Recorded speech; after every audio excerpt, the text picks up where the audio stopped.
আপনার হাতে থাকা ভিভো স্মার্টফোনটির 5 বছরের যে ব্যাটারি হেলথ সাপোর্ট রয়েছে এটা কি অনেকে জানেন? হয়তো অনেকে জানেন, অনেকে জানেন না। আর হ্যাঁ, আপনারা কিন্তু আইফোনের মতো কিন্তু ব্যাটারি হেলথ চেক দিতে পারবেন। আর এই ব্যাটারি হেলথ 5 বছরের মধ্যে যদি 100% থেকে 80% এর নিচে আসে, ওই ক্ষেত্রে কিন্তু কোম্পানি একটা আপনাকে স্পেশাল সাপোর্ট দিচ্ছে। আর এই ব্যাটারি হেলথ চেক করতে হলে আপনাকে প্রথমে যা করতে হবে, প্রথমে কিন্তু আপনার ভিভো স্মার্টফোনটির সেটিংস অপশনে কিন্তু আপনাকে ক্লিক করতে হবে। প্রথমে যদি আমি সেটিংস অপশনে ক্লিক করি, তারপর কিন্তু আপনি নিচের দিকে স্ক্রল করলে দেখতে পারবেন আপনার ব্যাটারি নামে একটা অপশন আছে। ব্যাটারি নামে অপশনটাতে আপনি ক্লিক করবেন। ব্যাটারি নামে অপশনটাতে ক্লিক করার পর আপনারা নিচে দেখতে পারবেন যে আপনার ব্যাটারি হেলথ অ্যান্ড চার্জিং নামে একটা অপশন আছে। এখানে আপনি ক্লিক করে দিলাম।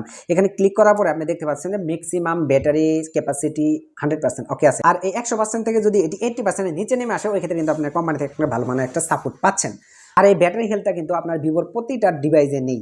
আপনার এই ব্যাটারি হেলথটা রয়েছে আপনার যাদের অ্যান্ড্রয়েড ভার্সন 15 রান করছেন তাদের মধ্য থেকে আপনার ভিভো Y29 পাচ্ছেন, Vivo Y19s pro, Vivo V50 light এবং V50 5G এই মডেলগুলো আছে, তারাই কিন্তু এই সাপোর্টগুলো পাবেন।